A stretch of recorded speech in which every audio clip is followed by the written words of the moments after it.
یہ ہیں انیتول لیوین اور یہ ہے ان کی مشہور کتاب پاکستان اے ہارٹ کنٹری۔ اس کتاب میں انہوں نے پاکستان کے حوالے سے ایک ایسی پریڈکشن کی تھی جسے شاید ہم نے سیریس نہیں لیا، ایک ایسی وارننگ جسے ہم نے انسنا کر دیا۔ انہوں نے لکھا تھا پاکستان کو امریکہ، انڈیا یا دہشت گردی نہیں بلکہ ایک ایسا خاموش قاتل ختم کرے گا جس کا نام ہے کلائمیٹ چینج۔ اور اب لگتا ہے اس قاتل نے ہمارے گھر کا رستہ دیکھ لیا ہے۔ 2010، 2022 اور اب 2025۔ پہلے 2010 میں ایسا سیلاب جو پاکستان کے ٹوٹل لینڈ ایریا کے 1/5 تک پھیل گیا۔ ایک اندازے کے مطابق $43 بلین کا نقصان پہنچا۔ پھر 2022 میں ایسی بارشیں کہ لوگ کہہ اٹھے Pakistan is facing a monsoon on steroids۔ جس کے بعد آیا اس ڈیکیڈ کے بدترین سیلابوں میں سے ایک، لاکھوں بے گھر، ہزاروں جان سے گئے اور ایک بار پھر $40 بلین کا نقصان، اور اب ایک بار پھر ہم سیلاب کی زد میں ہیں۔ Floods devastate parts of Punjab in Pakistan. One of Pakistan's most important Sikh shrines has been left underwater as flooding has displaced more than 200,000 people. As torrential rains battered eastern Pakistan, swollen rivers spilled over into the streets of Sialkot. In northwest Pakistan, whole villages are unrecognizable. Trees have been ripped out from the ground. کیا یہ اللہ کا عذاب ہے؟ کیا یہ India کی سازش ہے؟ یا یہ سب حکومت کی نااہلی ہے؟ آیا اس دریچہ پر پاکستان کے اس قاتل کی بات کرتے ہیں جس کا ذکر کوئی نہیں کرتا۔ دشمن تو ہم نے پہچان لیا، ایک سائلنٹ کلر جسے دنیا کلائمیٹ چینج کہتی ہے۔ یہ کوئی عام قاتل نہیں، سمجھیں ایک چھلاوا ہے جسے پکڑنے کے لیے ہمیں سمجھنا ہوگا اس کے طریقہ واردات کو، اس کا سگنیچر، اس کا موڈس آپرینڈی۔ یہ سامنے سے وار نہیں کرتا، بالکل نہیں، یہ سسٹم کو استعمال کرتا ہے۔ یہ قدرت کے نظام کو ہی قدرت کے خلاف ایک ہتھیار بنا دیتا ہے۔ اس کا پہلا اور بنیادی ہتھیار ہے گرمی، ایک ایسا ہتھیار جو نظر نہیں آتا، صرف محسوس ہوتا ہے۔ ایسے سمجھیں جیسے ہمارا جسم ہوتا ہے، جس پر کوئی وائرس حملہ کر دے تو جسم اپنا ٹیمپریچر بڑھا دیتا ہے اور ہمیں بخار ہو جاتا ہے۔ سمجھیں ہماری زمین کو بخار ہو گیا ہے، بلکہ وہ بخار میں تپ رہی ہے۔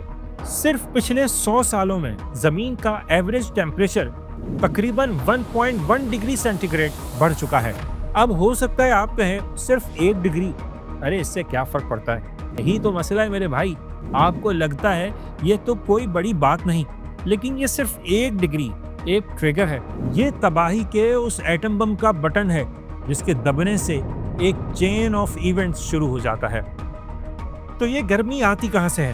سمجھے قدرت نے ہماری زمین کے گرد ایک غلاف سا بنایا ہے، گرین ہاؤس گیسز کی ایک تہہ۔ یہ سورج کی اتنی ہی گرمی روکتی تھی جتنی زندگی کے لیے ضروری تھی، یعنی یہ ایک پرفیکٹ سسٹم تھا۔ لیکن پھر انڈسٹریل ریولوشن آ گیا۔ ہم نے یعنی انسانوں نے اپنی فیکٹریوں سے، اپنی گاڑیوں سے، اپنے پاور پلانٹ سے اتنی کاربن ڈائی آکسائڈ نکالنا شروع کر دی جو اس غلاف کے لیے نقصان دہ تھی۔ اس کاربن ڈائی آکسائڈ سے زمین کا دم گھٹ رہا ہے۔ سمجھیں یہ ایک گلاس پریزن بن رہی ہے۔ گرمی اندر آتی ہے لیکن باہر جا نہیں سکتی، وہ پھنس چکی ہے، ٹریپ ہو چکی ہے، اور یہ قید خانہ ہم نے اپنی ترقی کے نام پر خود بنایا ہے، اپنا مستقبل خود تاریک کیا ہے۔ لیکن صرف گرمی ہی اہم فیکٹر نہیں ہے، اس سے دوسرے اور زیادہ خطرناک فیکٹرز بھی پیدا ہوتے ہیں۔ سمجھیں ایک چین ریئیکشن جنم لیتا ہے۔ تو ہوتا یہ ہے کہ جب زمین گرم ہوتی ہے تو سمندر گرم ہوتے ہیں، سمندر گرم ہوتے ہیں تو ان سے اٹھنے والے واٹر ویپرز بہت بڑھ جاتے ہیں، بادل زیادہ بنتے ہیں، بلکہ اس اضافی ناقابل برداشت پانی سے بھر جاتے ہیں۔ یعنی وہ عام بادل نہیں رہتے، وہ واٹر بام بن جاتے ہیں، اور پھر یہی بادل اچانک ہمارے شہر، ہمارے گاؤں پر برستے ہیں، اور ایسا برستے ہیں کہ مہینوں کی بارش بلکہ سال بھر کی بارش کچھ گھنٹوں میں ہی ہو جاتی ہے۔ جی ہاں، یہی ہے جسے ہم آج کل کلاؤڈ برسٹ کہہ رہے ہیں۔ اور یہ تو آپ کو پتہ ہی ہے، جب زیادہ بارش ہوتی ہے تو زیادہ پانی آتا ہے۔ تو یہ پانی جائے کہاں؟ زمین اتنی جلدی اتنا سارا پانی جذب نہیں کر پاتی، دریا اسے سنبھال نہیں پاتے، اور نتیجہ وہی جو ہم نے 2010 میں دیکھا، 2022 میں دیکھا اور اب 2025 میں دیکھ رہے ہیں۔ یہاں پیدا ہوتا ہے ایک بہت بڑا سوال، بھائی زمین تو بہت بڑی ہے، کئی ملک ہیں، کلائمیٹ چینج پاکستان پر ہی اتنا مہربان کیوں ہے؟ کیا ہم ایک آسان شکار ہیں؟ ہر جنگ کا ایک میدان ہوتا ہے، ایک بیٹل فیلڈ ہوتی ہے جس سے حملہ آور سوچ سمجھ کر ہی منتخب کرتا ہے۔ پاکستان کی جغرافی، ہماری لوکیشن اصل میں کلائمیٹ چینج کے لیے ایک پرفیکٹ جگہ ہے، جہاں ہم ایک ٹائم بم پر بیٹھے ہیں جو کسی بھی وقت پھٹ سکتا ہے، جہاں دشمن ہم پر ایک نہیں، دو نہیں، بلکہ 4 محاذوں سے بیک وقت حملہ آور ہے۔ It's a 4 front attack.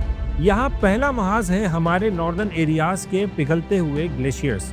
ہمارا شمالی علاقہ سمجھے دنیا کی چھت ہے۔ کراکرم، ہمالیہ، ہندو کش، دنیا کے تینوں سب سے بڑے پہاڑی سلسلے یہاں آ کر ملتے ہیں۔ یہاں پولر ایریاز کے بعد دنیا کے سب سے زیادہ گلیشیئرز ہیں، 60,000 سے بھی زیادہ گلیشیئرز۔ اسی لیے تو اس علاقے کو دی تھرڈ پول کہا جاتا ہے۔ یہی گلیشیئرز پاکستان کے لیے قدرت کا سب سے بڑا تحفہ تھے، ہمارے واٹر بینک تھے، ہماری لائف لائن تھے۔ دریائے سندھ اور اس کے ساتھ بہنے والے سارے دریاؤں کو سال بھر پانی انہی گلیشیئر سے ملتا تھا، لیکن پھر ہماری لائف لائن ہی ہمارے خلاف سب سے بڑا ہتھیار بن گئی۔ بڑھتے ہوئے ٹیمپریچر کی وجہ سے یہ گلیشیئرز بہت تیزی سے پگھل رہے ہیں، ورلڈ ایوریج سے تقریباً دگنی اسپیڈ سے۔ یعنی اب یہ واٹر بینک نہیں، پگھلتے ہوئے ٹائم بم بن چکے ہیں۔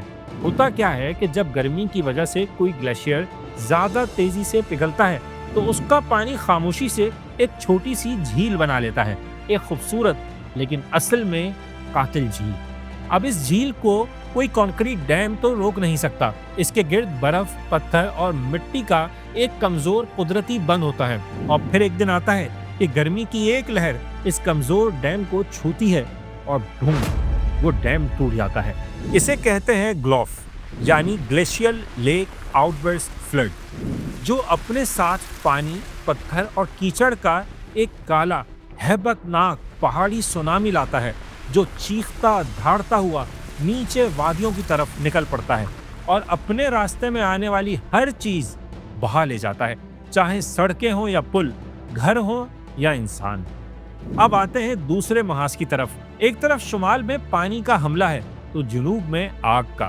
ہمارے شہر جیکب آباد اور سبی اب صرف گرم ترین شہر نہیں رہے، زندہ تندور بن چکے ہیں جو رہنے کے قابل نہیں۔ یہاں گرمیوں میں ٹیمپریچر 50 ڈگری سینٹی گریڈ بھی پار کر جاتا ہے۔ یہ صرف ایک نمبر نہیں، یہ وہ حد ہے جہاں انسانی جسم زندہ رہنے کی جنگ لڑتا ہے۔ یہ وہ نمبر ہے جہاں سڑکوں پر ڈامر پگھل جاتا ہے اور ہوائیں آگ کی لپٹ کی طرح فیل ہوتی ہیں۔ یہ گرمی فصلوں کو جلا کر راکھ کر دیتی ہے، مویشیوں کو پیاس سے مار دیتی ہے، انسانوں کو ہیٹ اسٹروک سے موت کے منہ میں دھکیل دیتی ہے، اور اس کی کام کرنے کی ہمت، سوچنے کی صلاحیت تک چھین لیتی ہے۔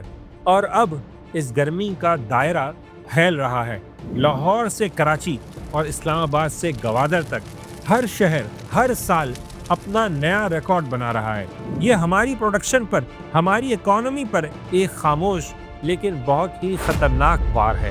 تیسرے نمبر پر ہے ہمارا مونسون، جو کبھی زندگی کی علامت تھا مگر اب موت کا پیغام بن چکا ہے۔ کلائمیٹ چینج نے اس کا رول ہی بدل دیا ہے، اسے انپریڈکٹیبل اور وائلنٹ بنا دیا ہے۔ مہینوں کی بارش اب صرف ایک دن میں برس جاتی ہے، لیکن اس حملے کا خوفناک پہلو صرف اس کی رفتار نہیں، اس کا پاگل پن بھی ہے۔ کبھی یہ آسمان پھاڑ کر ہم پر اتنا پانی گراتا ہے کہ شہر کے شہر ڈوب جاتے ہیں، اور کبھی یہ بادلوں کا ایسا گلا گھونٹتا ہے کہ زمین پیاس سے تڑپنے لگتی ہے۔ خود دیکھیں، ایک ہی سال میں ایک ہی ملک میں ایک طرف تھر میں قحط اور دوسری طرف سندھ میں تاریخ کا بدترین سیلاب۔ چوتھا محاذ ایک ایسا حملہ ہے جو نظر نہیں آتا، جس کی رفتار بہت ہی سست ہے، وہ بھاگتا نہیں، رینگتا ہے۔ آخر دریاؤں کا پانی کہاں جاتا ہے؟ سمندر میں۔ لیکن یہاں عریبین سی ہماری سرحدوں پر چڑھائی کر رہا ہے، صرف زمین پر قبضہ نہیں کر رہا، یہ ہماری زمین کو زہر دے رہا ہے۔ اسے کہتے ہیں سالٹ واٹر انٹروژن۔ سمندر کا کھارا پانی ہمارے زیر زمین میٹھے پانی کے ذخائر میں اور ہماری زرعی زمینوں میں داخل ہو رہا ہے، اور انہیں ہمیشہ کے لیے